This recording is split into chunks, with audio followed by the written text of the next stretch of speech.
Welcome, everybody, to another interview episode of the Video Game Newsroom Time Machine. Today, we're going into an area of the industry that is not as well documented as it should be because it really does deserve far more attention for its importance, and that is the side of the coin-op operators. We have with us today a person who's spent a very long time in the industry, and that is Jim Trucano. Jim, thanks for being with us. You're welcome. I guess we have to start at the beginning because I know from what I have been able to read about your career, you grew up in this industry, correct? In the coin-op industry, yes. Yes. Third generation. Third generation. So how did your grandfather get into it? He was a bar and tavern owner in Deadwood, South Dakota after immigrating from Italy. And it was in the late 20s. And he wanted a jukebox for his bar, and he couldn't find anybody that would, or I take that back, the closest operator at that time was in Newcastle, Wyoming, which is roughly an hour from Deadwood, South Dakota. And that operator refused to provide him with a jukebox, so he drove to Denver, bought one, and put it in his bar, and it worked out so well that he ended up getting into the business, buying more, and putting him in the bars and taverns and restaurants and stuff around town here. So that's how he got started in the late 20s, mid-20s, wow. I guess. So the days of prohibition and speakeasies and so on and so forth. Correct. As a matter of fact, there was a lot of that going on in and around Deadwood, as well as a lot of other towns. So yeah, that was definitely the time. So must have been interesting. And was it exclusively music playing devices at that time, or what was the product mix like? It started with music playing devices primarily, and then from there branched out into pool tables and cigarette machines. At that point in time, a lot of what would become video game operators, also operated cigarette machines because it made a lot of sense, because there was usually always a cigarette machine in a bar or a tavern or a restaurant where they went to change records on the jukebox. So that the jukebox was definitely where it started, and then branched out from there. Okay. And what was the relationship between an operator and the manufacturers like back then? I mean, was there any direct communication, or was it all going through some kind of regional representatives? Well, I don't know if that was the time that the operator, distributor, manufacturer business model came into play. It certainly was there when my dad was in the business, some 20 years, 15 years after the business was started. But operators rarely interacted directly with manufacturers, who primarily in bigger cities, in Chicago and New York and L.A., they operated through regional distributors. So an operator would buy and get parts support from a distributor, and then a distributor would represent several manufacturers for a given region. That's the way the industry was. My dad was in it. How long it took to develop into that from the mid-20s when grandfather started, I don't know. I wasn't here. Gotcha. And so your father takes it over in the 1950s, yeah. if I exactly. Okay, and yeah, and so what was it like, or what do you know about what it was like at the time that he took it over? Had games started to become a more a more important part, maybe redemption games or other light gun type things or things of that nature? Or does that come later? No, that was in and around that time. You had what were called bingo pinballs back then. You had the shooting gallery games that were an electromechanical, device or something. There was no video screens at that point. Pool tables and jukeboxes, of course, was the main thing still at that point in the 50s. But there were some other assorted games. This was way before the traditional, as you would like to, your readers probably would recognize, arcades, okay? There was no such thing in the 50s. So that didn't come along until the 60s and 70s. So. Well, that begs an interesting question then. So obviously we started out with bars. What's the mix of locations that an operator is putting machines in at this point? Well, in the 50s, it would be virtually all bars, okay? There would be bars in hotels. There would be bars in off-street we would call off-street locations. There would be bars. The speakeasies, of course, that was after Prohibition ended. But it would be primarily bars and taverns and restaurants. I remember having cigarette machines in gas stations and laundromats and a lot of other so-called locations that today you can't afford to put the coin-operated equipment in, or the law won't let you do it. So. Now, when you say it wouldn't pay off to do it, what exactly, or what was a typical financial arrangement between the location and the operator like back then? Well, it was always negotiable, just like it is today, but 90% of the arrangements were 50-50. Contents of the coin box were divided equally between the location owner, the guy that owned the bar, and the machine operator, the guy that owned the game or the jukebox or the pool table, put it in and serviced it. And how did it work with something like a vending machine, like a cigarette machine? I can imagine that even back then, taxes on the cigarettes and everything else, that had to have been a relatively complicated accounting, especially if you're coming to empty out the coin box, of keeping track of. Vending was different. Vending, cigarette machines, candy machines, pop machines, that whole vending industry at that point in time in the 50s and 60s pretty much split off into its own industry, okay? In point of fact, my grandfather was one of the founding members of AMOA, which was Music Operators of America, in the 30s or whenever the association started. In the 50s, there became another association, national association, called NAMA, National Automatic Merchandising Association. That was the vending machine trade group, okay? And around that time, AMOA, well, as a matter of fact, when I was first put on the board of AMOA, that's when they changed their name from MOA to AMOA, okay? So at that point in time, the two industries were pretty much split. The financial arrangements on the vending industry, because you had product costs involved, you usually had taxes of a different nature involved. We usually, and most operators, ran on a flat commission.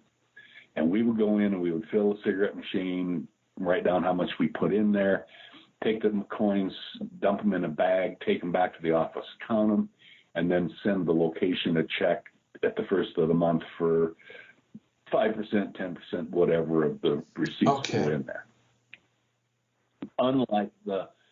Very much unlike the music and games industry, which was count quarters on location and give the location owner his percentage while he was there.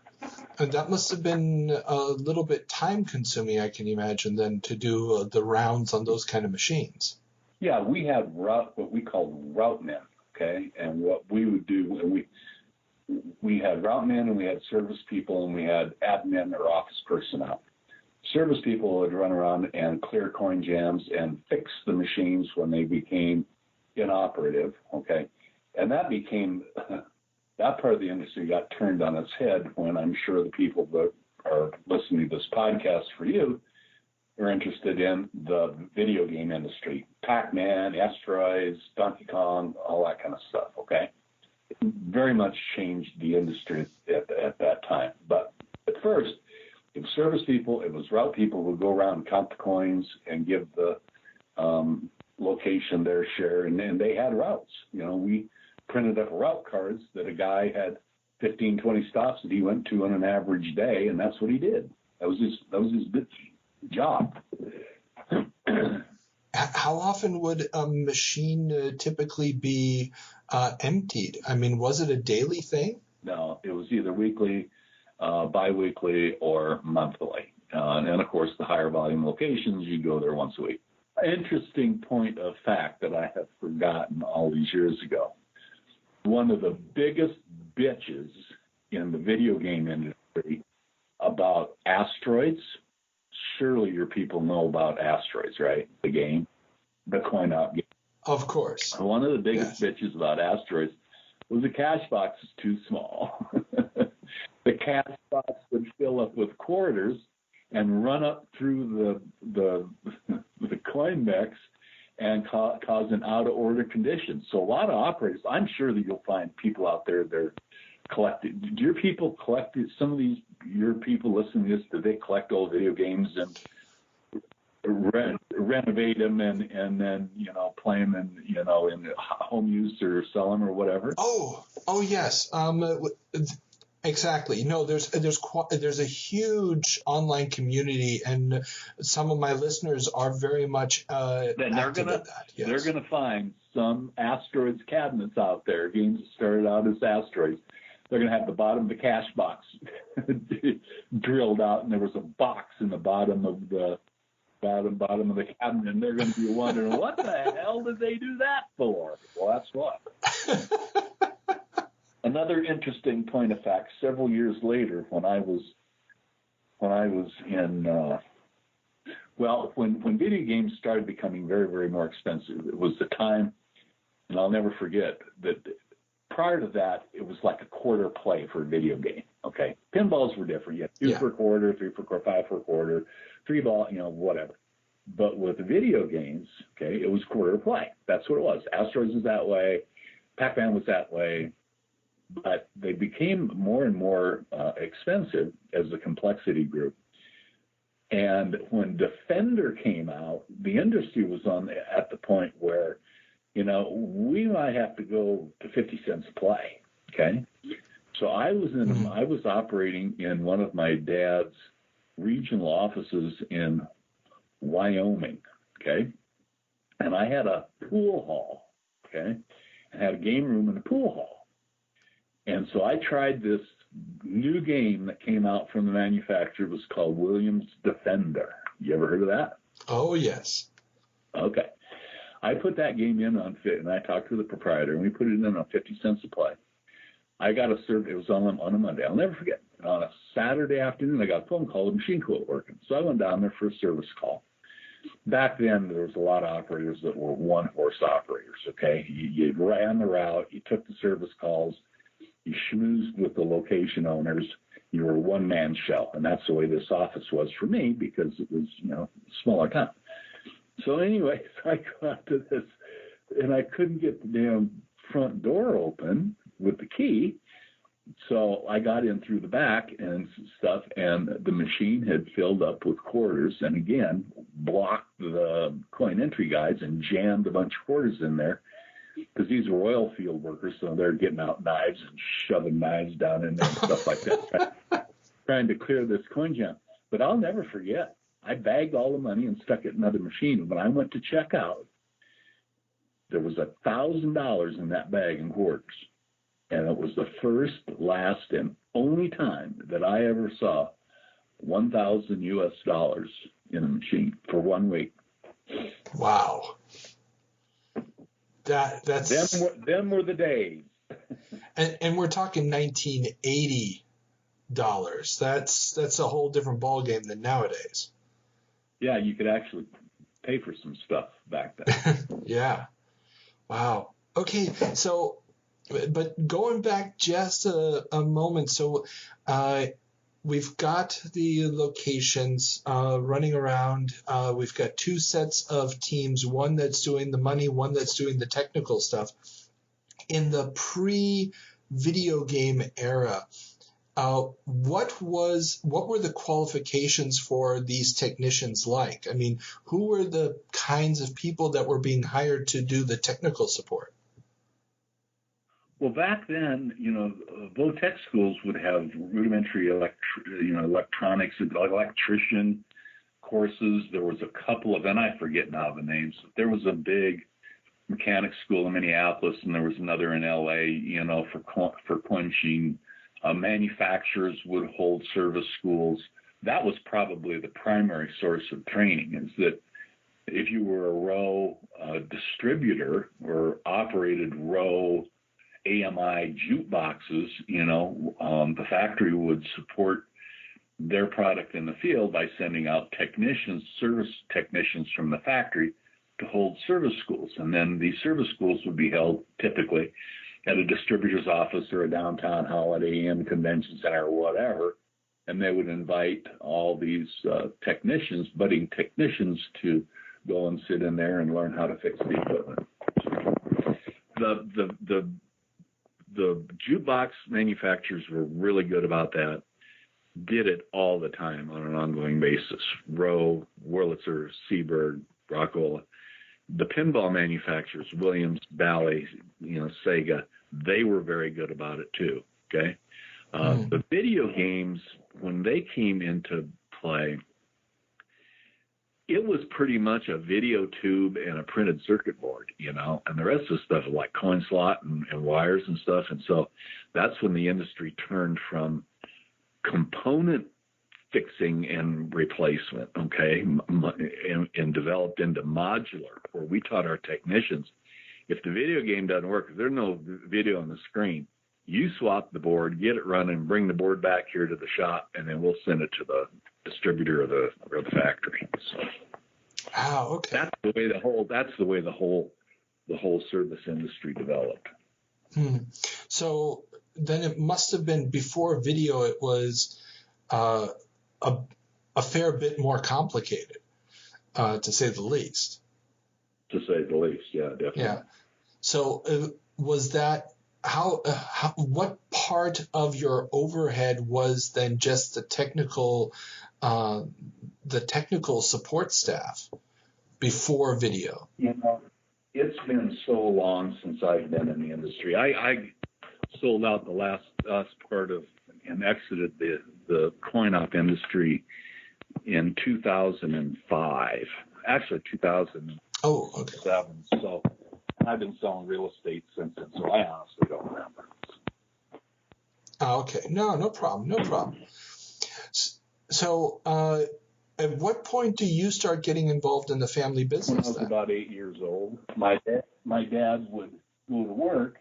Okay. And he would take me down there to the shop, and he would have me clean, wash the legs on the pinball machines and clean the bottom parts of the jukeboxes because I was shorter than the rest of the guys, most of them anyway. And it was easier for an 8-year-old to get down there and basically wipe the floor and clean off the leg levelers on the pinball machines and stuff than it was for the other guys. So that's how I got started. But I guess you have to start at the bottom and go to the top. That just makes sense. Literally. And so, how old were you then when the first version of the video game craze, the Pong machines, get going?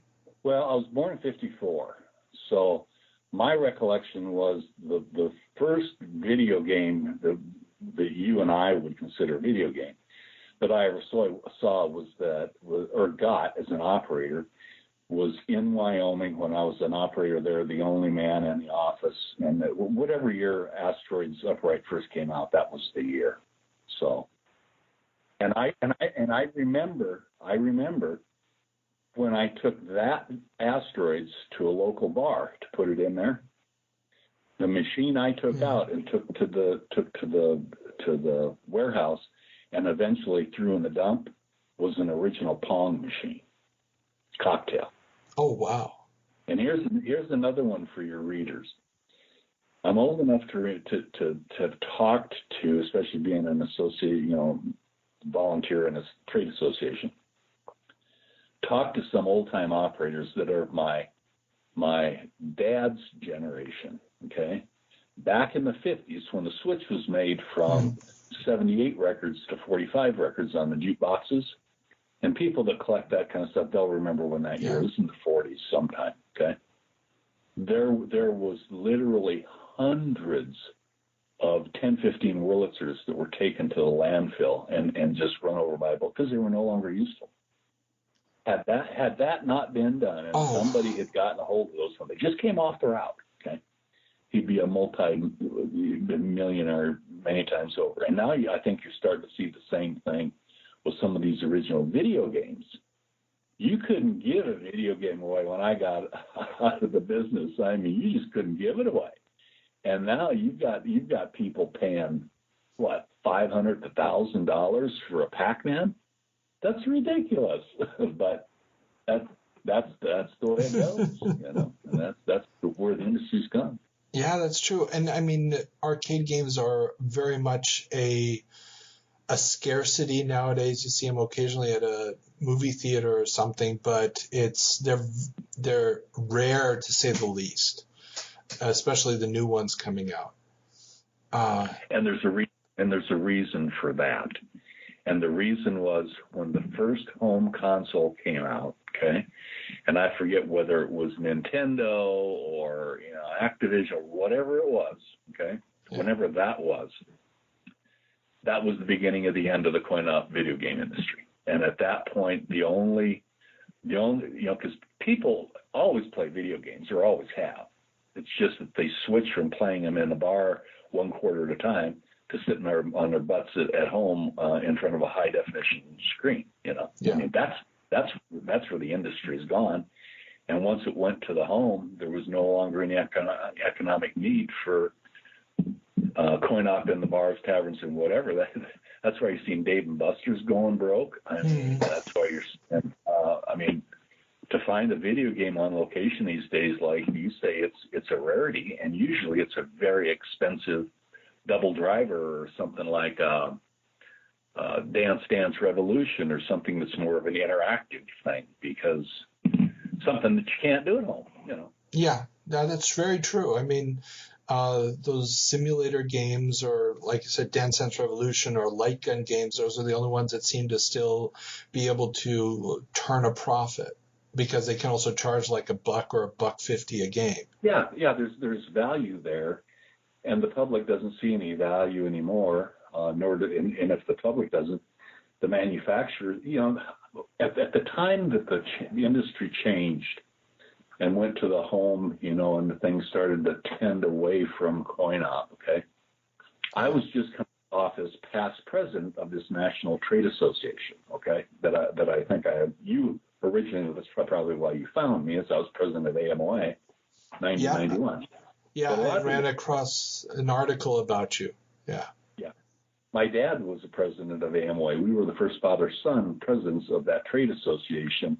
I don't know that it's happened since, but I was always kind of proud that he felt it necessary to give back to the industry, and I felt it was important as well. But anyway, when I was past president, was in the like 92 to 95 and stuff, and the industry was already at that point in time. It was a death. It was a fight to the death between manufacturers putting out home, Sega and Capcom. Those names are very familiar, I'm sure, to your guys, your primary audience.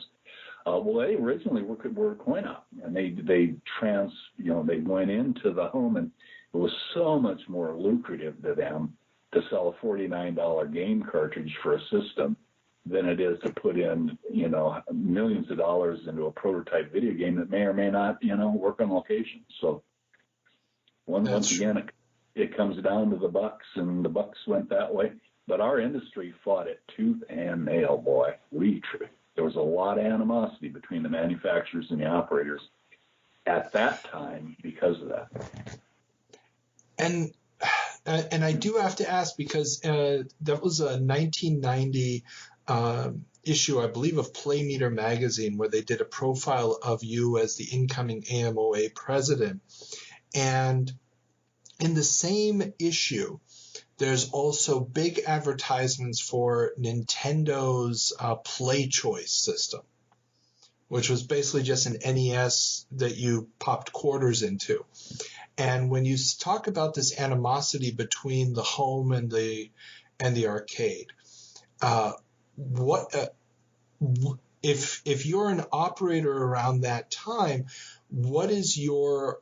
how do you look at a machine like, for example, the Play Choice, and you're like, well, am I just advertising the home consoles that are killing us, or is it just a way of cheapening or making the game hardware cheaper for me to put on location? At that point in time, the video game industry was on survival mode.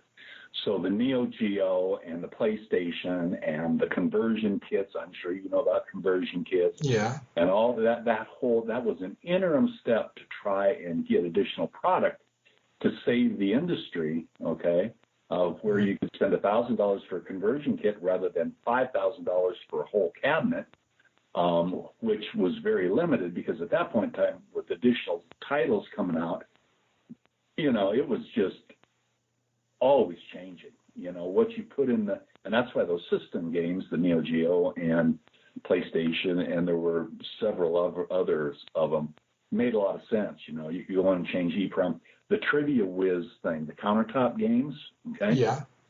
That originally started as a very much of a conversion market, where it was marketed to the operator as you buy the game, you stick it on location, and then 3 months from now, we're going to sell you another set of EEPROMs to go out there and you switch them, and it puts in all new questions.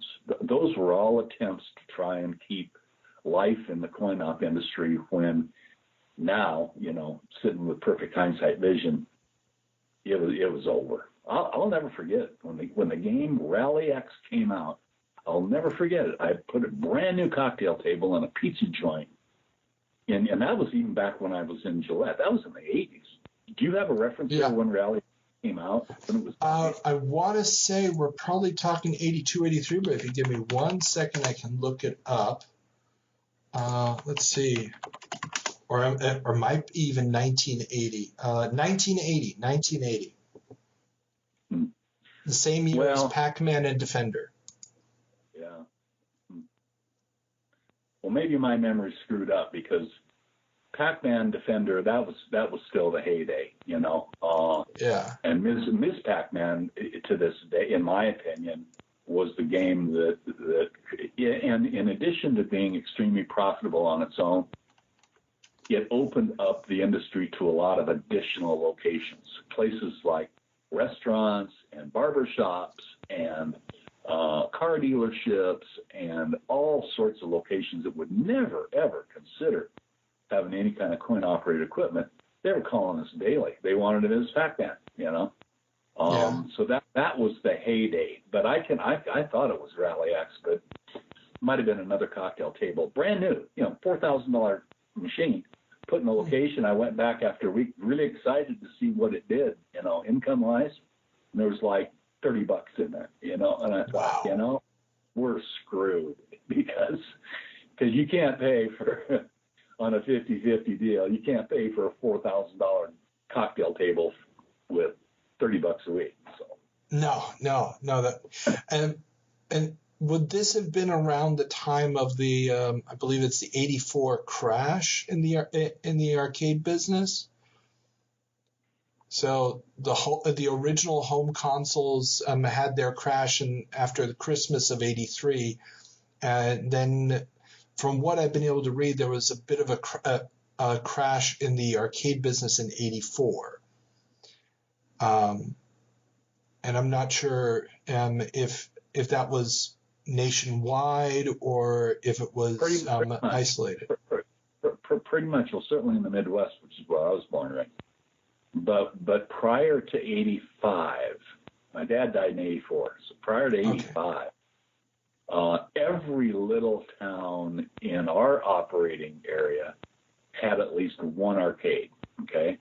Might be attached to a barber shop. It might be, in the back room of a strip mall, whatever. But people, and at one point in time, it was actually viable where you could rent a building, call me as your operator. I'd bring and fill it up with video games, pool tables, and, air hockey and stuff, and actually pay the bills, for a while. And that pretty much was over by the mid-'80s.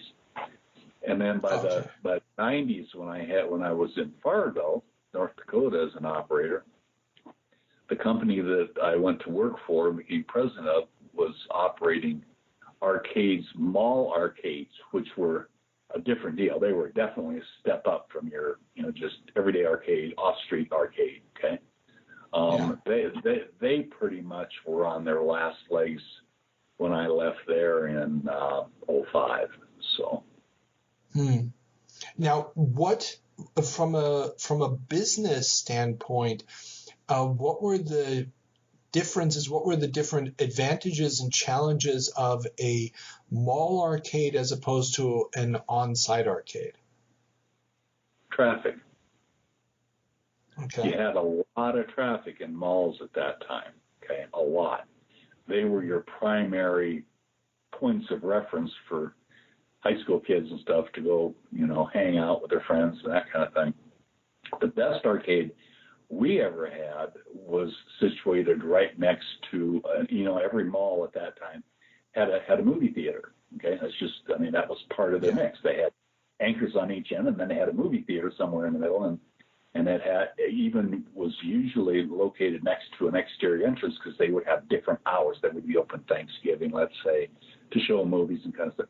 So that was a very desirable location right next to the movie theater because people would come in, buy their ticket to the movie, spend $5 in the arcade, and then go to the movie and then go home. So that was it was a different deal. You had to sign a long-term lease. You had to be a company of financial substance to the mall owners. So it was a different. As a matter of fact, there's people that to this day concentrate on what in the industry is called FEC, family entertainment centers and stuff. Yeah. Big guy a couple of big guys out on the East Coast that you probably heard. Randy Fromm is one of the pinball guys. And then what was the other guy's name? I'll think of Sininsky. His last name's Sininsky. And he was on the AMOA board with me. I think he eventually became president too, way after I left. Okay. But he to this day has a website, I don't know if it's a podcast or whatever he does, on the family entertainment center industry, which has developed into its own thing. But it got its start in malls. Arcades, okay. malls. And was that a mix? Because you said the industry was already basically going through some trouble by the 90s. How precarious was that relationship, the relatively high rent at a mall, as in comparison with what you could earn off of an arcade? The rents, the rent structures that I saw, okay, in the 90s up until 2000, were you paid a base rent so much square foot, okay, for arcades because we were perceived as being making money hand over fist, okay, and having very little overhead as far as help is concerned, basically attendance. And you just ran technicians in there and ran, moving crews in to move games in and out. They would charge us more per square foot, and our sizes were a little bit smaller, okay, than the average mall location, okay? And I think these things are probably tied together. But I'll never forget, we paid more per square foot than anybody else in the mall. Wow. Plus, we had a percentage override that we had to send them our sales tax returns every month, and if we made over a certain amount every month in gross revenue, a percentage had to be remitted back to the mall owner. Wow. it didn't break my heart much, okay? every time I drive by one of these mega malls and they're sucking air. Because they were not very friendly to the video game industry, I'll tell you. Although, with the way the industry and with the way the home console thing developed, we were screwed regardless. So. Okay, and now because looking back at it, I mean, I'm born in '76, and I kind of grew up in and around arcades throughout the '80s and '90s. Even worked in one for a short while in the '90s as well. Stateside? I worked as a short order cook in a family entertainment center in Seattle. Oh, so it was over. Yeah, it was in the States. Senior year of high school, I was still in the States. And then right after that, I got a job that Christmas working at an electronics boutique selling console games. So, where the industry was going, I guess. And one of the things that I sort of perceived was that there was in the family entertainment center I was working at, the entertainment center owned like the mini golf and the laser tag and all that stuff. All of the arcade games were owned by an operator who would come in once a week to do maintenance or to clean the machines out and whatever else. And was that a very typical setup for an operator at that time with this large family entertainment center type of operation, or was that unusual? It varied by location. My experiences on the national level was higher metropolitan areas tended to have operators that were bigger, more well-funded, and would do those type of off-street arcades on a more routine basis. The thing I'm thinking of in this town that I live in now, it's only a couple, 3,000 people, but it's very much a touristy area, okay? Wildville, Hickok, murdered here, that's our claim to fame. Yeah. Anyway, there's a mini golf course attached to a local Comfort Suites, okay? Okay. And they have a little arcade in there. Those kinds of locations in the time frame that you're talking about, in larger cities, yes, that was very much the norm, that they would have an operator come in and operate those kinds of games forward in, again, for a percentage split. Gotcha. The best arcade I had was attached to that pool hall I was telling you about. Yeah. Okay. It was so profitable, but it was an oil boom community, and there wasn't a lot going on other than, one pool hall and a bunch of bars. There wasn't a lot of entertainment other than, dancing at night. So that place was very, very popular. But I'll never forget, after being in there 2-3 years, the location owners having a meeting and sitting down, and we arranged to change the split from 50-50 to 60-40 if the total receipts, exceeded a certain amount per week, Okay. So there was sometimes those kind of combination financial arrangements in areas where, in virtue of the place that you're talking about, the typical place in Seattle where the operator operated the games, but the location owner owned and operated the whatever the main attraction was to get people in. Okay. Yeah. It could be a little bit different financially. So, and I'll never forget, at that point in time, it was a well-known axiom in the industry that you were going to go broke if all you did was get a storefront and shove it full of machines. The day of the standalone arcade were over. You needed to have something else to get people in the door, and I think that's still true today. You get people in the door, you got a half a shot at making money on coin-op equipment.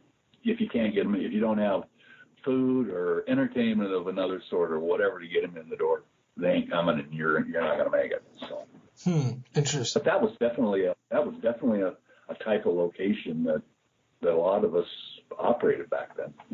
Yeah. And the higher population areas, the more you would see that type of thing being viable because you just had a lot more people. Yeah, of course. Yeah. economies of scale kick in at a certain point. Yeah.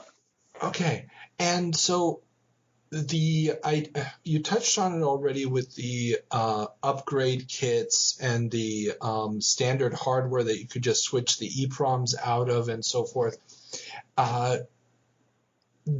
Obviously, that increased probably also the frequency that you would be purchasing new software for the cabinets. I'm guessing it would be more than just, it's not as expensive as buying a whole new cabinet.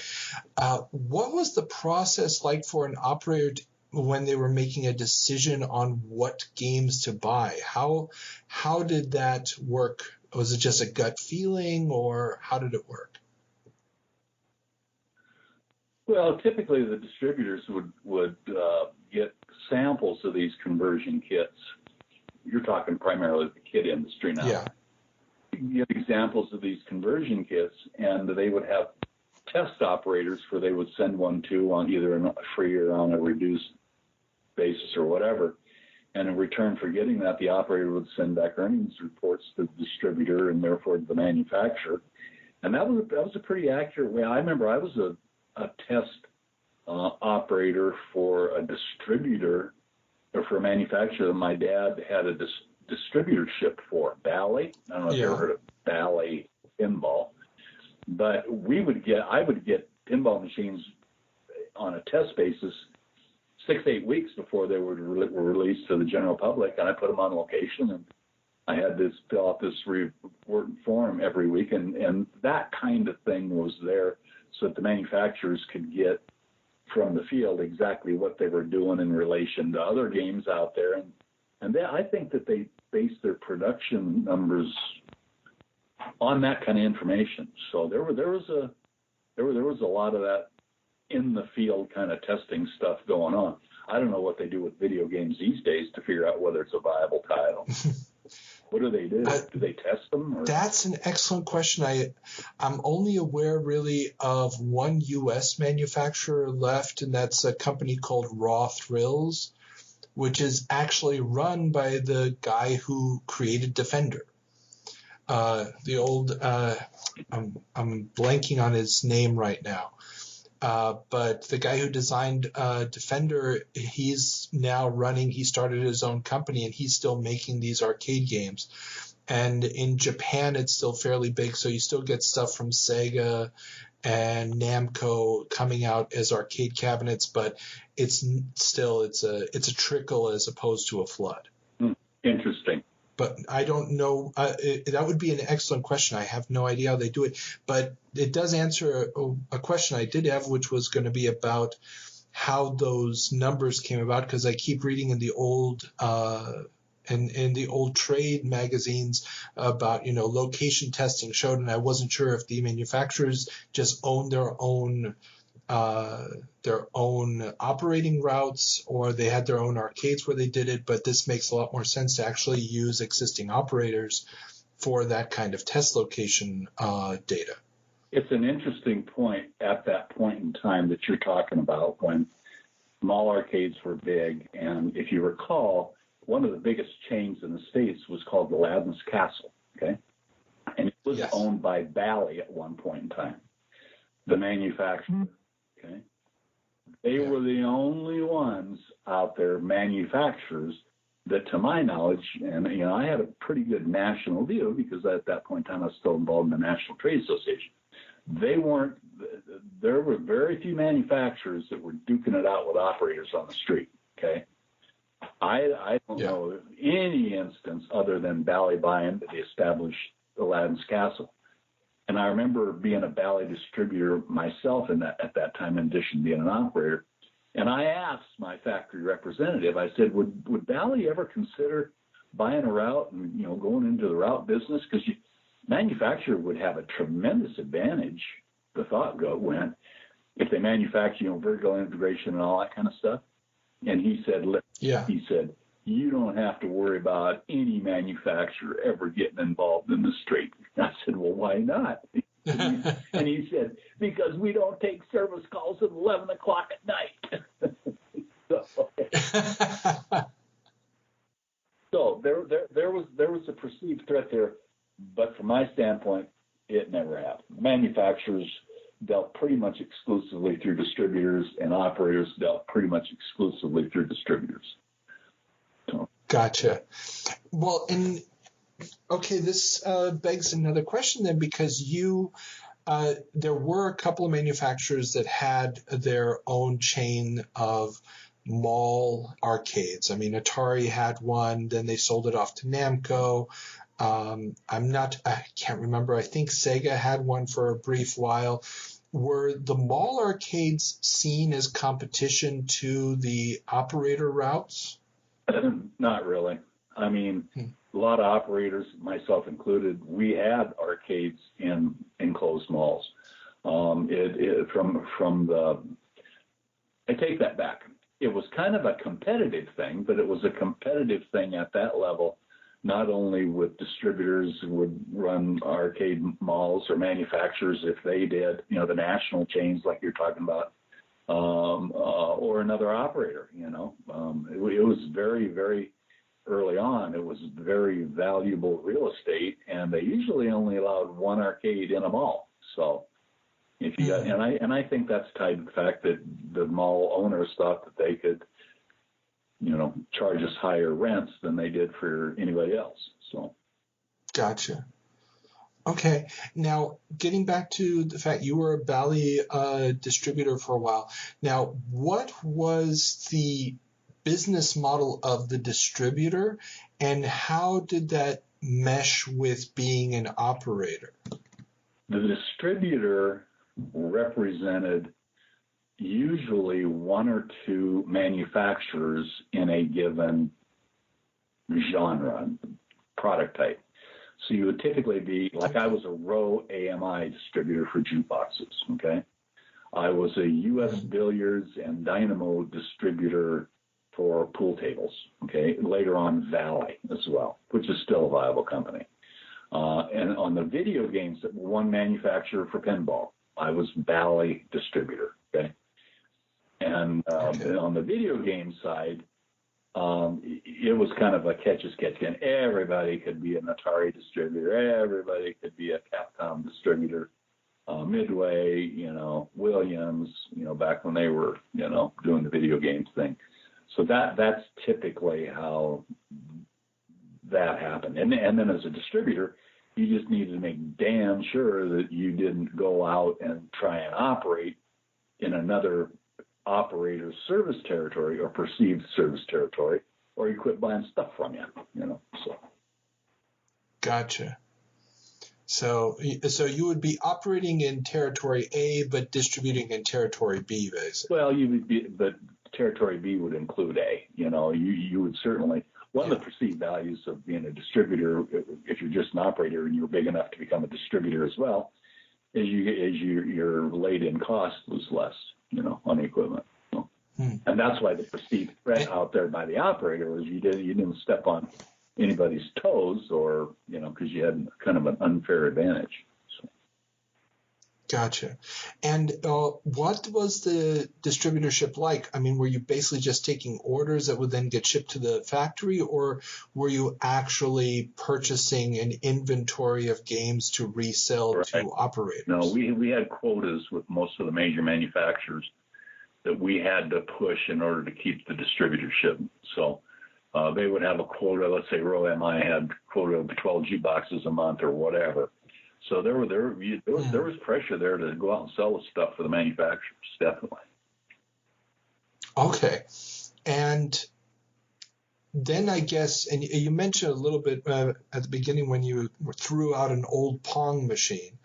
What was the life cycle of an arcade cabinet like? I mean, was there a secondary market for the machines? Was there a lot of reusing, and how did that change over the time that you were in the industry? It was pretty much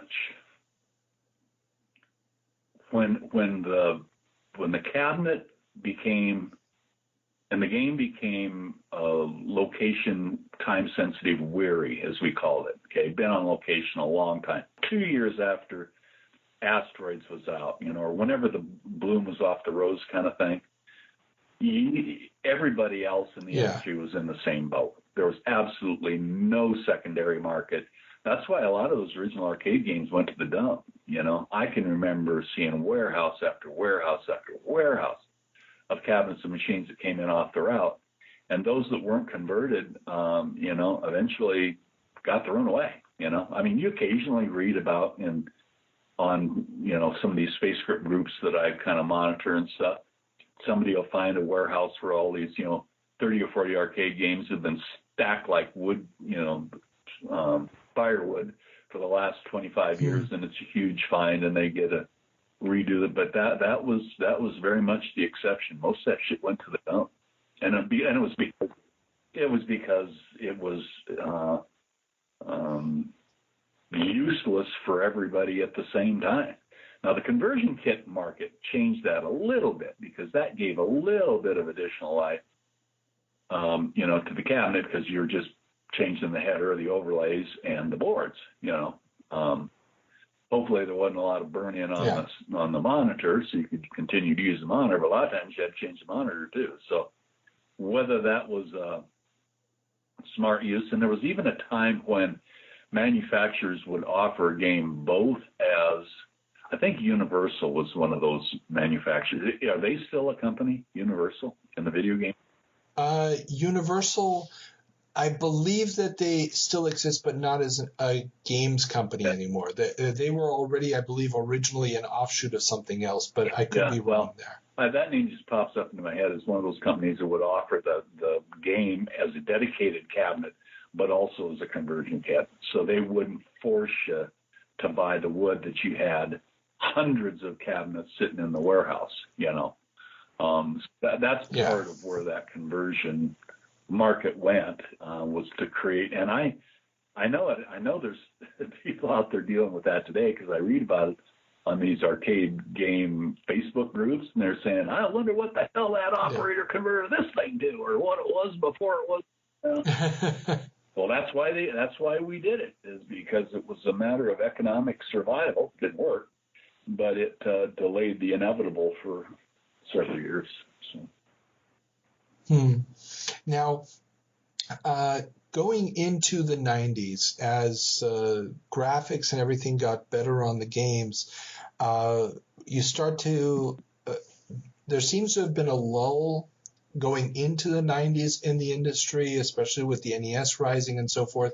And then the industry seems to have gotten a second wind with the rise of the one-on-one fighting genre.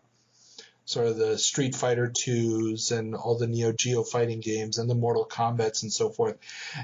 Was that just a perception from the player standpoint, or was that truly reflected in the financial rewards for the operator? No, that was reflected. It was an aberration. It was a bump. It was something a little bit different. It was like the transformation of the Merit Trivia Whiz from what it was to what it is now, which is an online competitive tournament kind of thing. A little bit later, another bump in the road that's still out there now, the big Buck Hunter franchise, the shooting games that now you can play against a player, in Seattle and Miami, that kind of thing. That was an aberration as well. But if you notice when that stuff came out, about the same time you started to find not much else out there. You'll go into a bar today, if you do find a big Buck Hunter, you ain't going to find 4 or 5 pinball machines and another 3 or 4 video games sitting along the line. They're just not. Yeah. So they don't make enough money. So. No, that's true. That's true. And that was, I remember going into an arcade and looking for something that wasn't a one-on-one fighting game, and it was getting very, very tough there for a long time. Now, with that also came the violence controversy that started to get big, especially around Mortal Kombat and so forth. Was that seen as a problem or getting negative publicity onto the industry? Very definitely, but it happened it started a long time before Mortal Kombat. It goes back to the first, the Death Rally, I think, was the first one too. Yeah. No, there was an Exidy game. Death Race, not Death Rally, right? That was the one that all of a sudden Congress started to get involved, and so from the national standpoint, we came out with these and supported the rating system that they, the manufacturers originally came out with, and we promised not to put machines that showed people running over people into places where kids could see it because it would destroy their mental acuity and blah blah blah. So, but it happened to the coin-op industry. It happened right when Exidy Death Race came out. I remember that was the game that did it. So, and then after that, of course, it was the Mortal Kombat. Yeah, and so as this ebb and flow is happening with coin-op, was there an attempt to sort of move away from video games? I mean, was there fads or rises in things like redemption games, claw machines, stuff like that? How much of a balancing act, or how did an operator balance that product mix?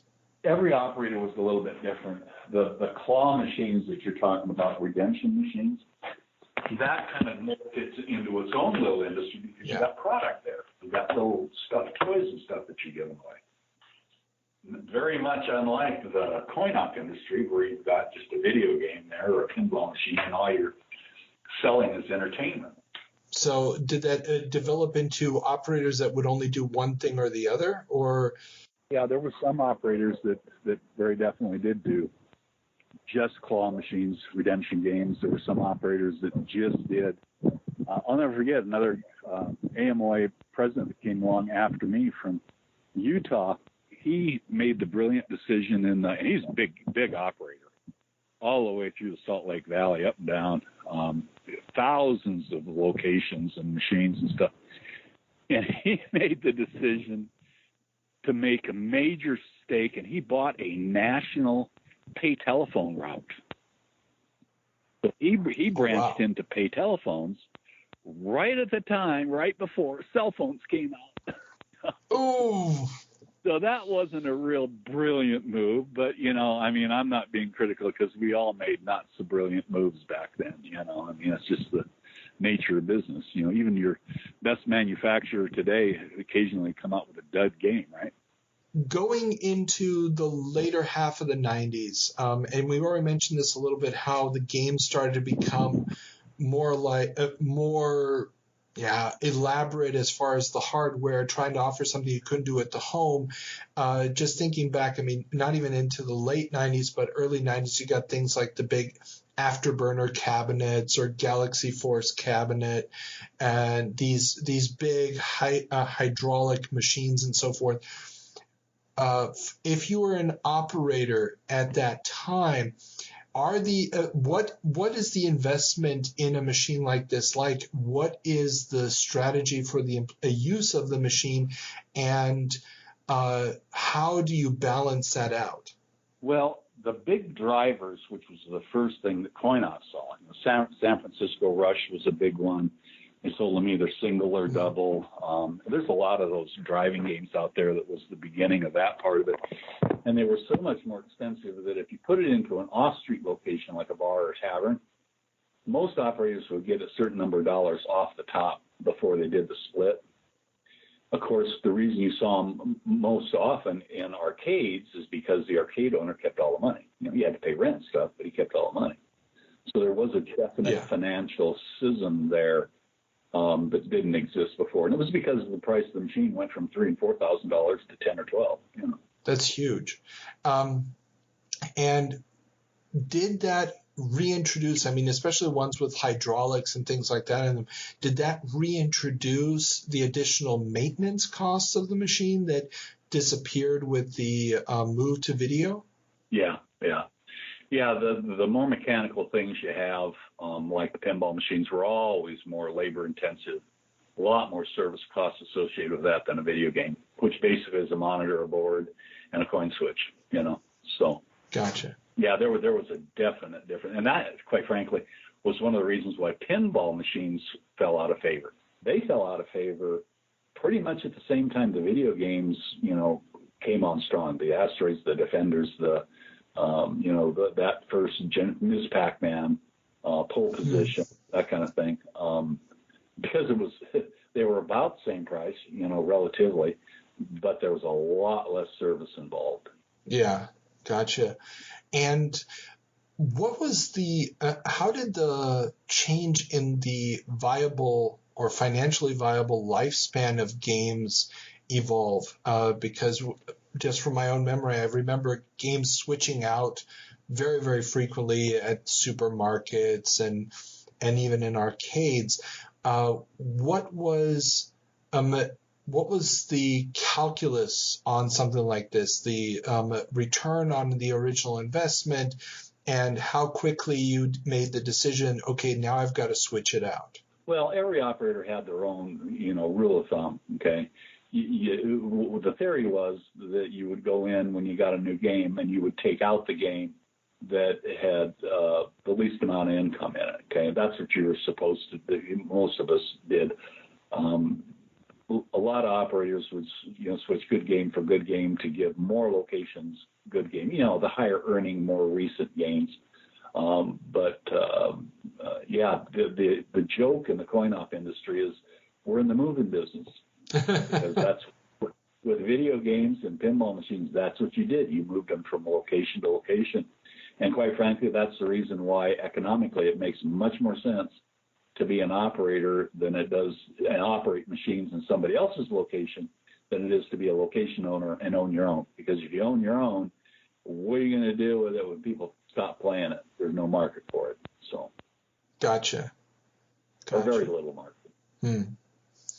And I guess then we get towards the end of your time in the industry, 2005. What was the industry like going into, let's say, the last year or two of you being in it? The distributors started to combine, go out of business, so that your distributors were, prior to that, you may have had a couple in each state. Now you may have one for every 2 or 3 states. So it was a pretty big consolidation, okay? The manufacturers were getting more and more involved in the home market, those that were, really good and had inside developmental, personnel and stuff. The industry was, as a matter of fact, I had a wholesale, one of my businesses in that conglomerate I had up in Fargo was a wholesale kit distributorship, okay? And we were on direct with all the major kit manufacturers, and we would sell kits, and we had sales staff and everything else all over the country. And one of the last things that I did before I sold the business was I shut it down because the demand just wasn't there, So it was very much a time of transformation for coin-op, no question about it.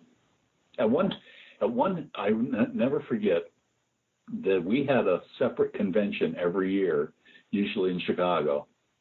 And at one point in time in the 70s, early 80s, we probably had 2,000 or 3,000 members of the association. I'll bet now there's less than 1,000. Wow. I don't know because I'm a member of the association ever since I did my 20-year stint, including past president's council. So. Gotcha. But there was definitely a transformation, no question about it. Well, take a look at the manufacturer's side. But Bally and Williams were arch enemies in coin-op for years and years and years, and they ended up, Williams bought Bally, the coin-op part of Bally, And then I think Williams sold out somebody else, and they just stayed in the slot machine business, and I think that's where they are just today. So. Yeah, pretty much. And Williams transformed into Midway, and Midway then I think is still making games in the home, but it's just in the home as far as I know. I don't think there's any arcade product at all, and if it is, it's just licensing IP to a third party. So looking back at it all, I guess what are your thoughts on the role of the coin-op business model, be it jukebox, be it pinball, be it pool, be it video? What are your thoughts on that business model? Well, I think it's still viable, but I think it's viable on a far different scale and level than it was back then. Okay, you still got jukeboxes in a lot of locations. Now they're downloadable jukeboxes. You don't have physical records that you put in there anymore. You're hooked to the internet and you download a song. You still got coin-op pool tables and dart machines out there by virtue of the leagues that a lot of people play on here in the States. That's still very viable. You're still going to find a countertop video game in pretty much a lot of bars. It's just you don't have the video games and the pinball machines to the extent that you did when I started. That's gone away and morphed into what you have in the home now. So you don't have very many video games being played unless it's like a Big Buck Hunter or a Trivia Whiz or whatever on location anymore. So and now you got dollar bill acceptors on everything. You didn't have those on games when I was operating. You had them on vending machines. And well, also the family entertainment centers have also moved to those whole credit card type swiping systems. I guess helps uptick the income a little bit, but probably not viable as an operator with a route. Yeah, and even the FEC industry has changed a lot for a lot of the reasons we've talked about here today. And I would be very surprised if in another 10, 15 years, unless there's a different product that comes out that lends itself to, having to go someplace to put a quarter in or a dollar bill in. I don't see much in virtue of the fact that the biggest outfit ever, Dave & Buster's, Chuck E. Cheese already went by the wayside. But Dave & Buster's, they filed bankruptcy at least once. So it's a tough financial deal to handle when the price of the equipment goes up and your primary customer base stays home, to play a game. I'll bet, nobody's ever done a study, but I'll bet the number of video games played today is 100 times what it was in my heyday. It's just they're not being played a quarter at a time. They're being played on your couch at home, so. Yeah. Or on your cell phone while you're waiting in an office someplace. You're right. Yeah. So there's a question I ask all of my interviewees, and it's basically a two-parter. The first part is, looking back at your career in the industry, what is the one trend that you did not see coming, something that became huge that you either dismissed or just didn't even notice it was going to be a thing? And what was one trend that you thought was really going to be a huge deal that ended up fizzling out and didn't go anywhere? Good question. Well, I think a lot of people in the industry, myself included, when the first home consoles came out, okay, they were very simplistic. The graphics and stuff that game players really liked were much better in coin-op than they were on the home system. Okay, that on a surprise level, because in effect it destroyed an industry, or morphed an industry anyway, from on location to at the home. So that was a surprise. I think that took everybody by surprise. But don't paradigm shifts often do that? I think they probably do. The other one that I found, I'll never forget, trade show where they debuted Pac-Man. Yeah. I'll never forget me and another bunch of operators standing around looking at that game and thinking, that ain't going nowhere. That's way too cutesy. And then the next year they came out with Miss Pac-Man with a little bow on the little dot head. And even though we had a year of Pac-Man, we said, that's not going anywhere. And that Miss Pac-Man ended up being the most popular video game, certainly in my generation, of all of them. And I'll never forget, on location several months later, talking to this location owner and people were lined up to play this damn Miss Pac-Man game. And the guy looked at me and he said, the women like it. And he said, in the bar business, if women like it, the guys will follow. Mm. And so I think that was a big surprise, that women, were a huge part of that middle tier part of the industry, the video game industry. So as far as one that I thought, there's a lot of them that I thought were really, really good. There was a shooting game by Midway that I thought was just great. And it was a pretty big double video shooter kind of thing, had the gun on there and everything. And I forget now what the name of it was, but it turned out to be a dog.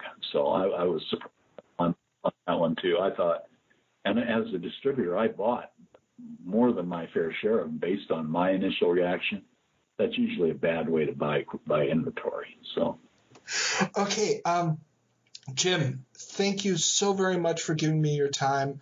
This has really been insightful. I've actually been trying to get an operator on the show here for almost 2 years now, and they really just it seems difficult to convince them to come on and talk about it, and especially one with your pedigree and your experience, both personal and generational.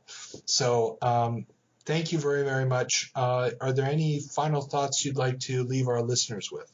No, I just find it very interesting, having done being a real estate broker for the last 17 years or whatever, and as a real estate agent, I have to be on Facebook. I have to be on the internet. I have to have my telephone number everywhere. That's just what you have to do. So part of the unintended consequences of being on Facebook is I have stumbled across this whole world of restoring original video games. There's pinball machine groups, people, and the enthusiasm for those kinds of things that, from an industry perspective, we wrote off years ago, because people weren't interested. The interest is still there. It's much more localized, and I just find it fascinating that these people, they'll just go gaga over, a Ms. Pac-Man, and I can remember taking the shit and throwing it in the dump. So that part of it is entertaining for me. I can also tell you, I spent 30-some years in the coin-op industry, gave a lot back in the trade association. It was then and is now. It's a tough business. There are none of them that are easy, but it's tough. So tip your hat to the guys that can make a living as an operator, because it ain't easy. That is probably very, very true. Jim, thank you so very much. You bet. Thanks for asking, and you have a good day. I hope you've enjoyed another Video Game Newsroom Time Machine interview. You can leave us comments on Twitter, Instagram, and if you like what we're doing here, drop us a couple of bucks on Patreon. All the links are in the description below.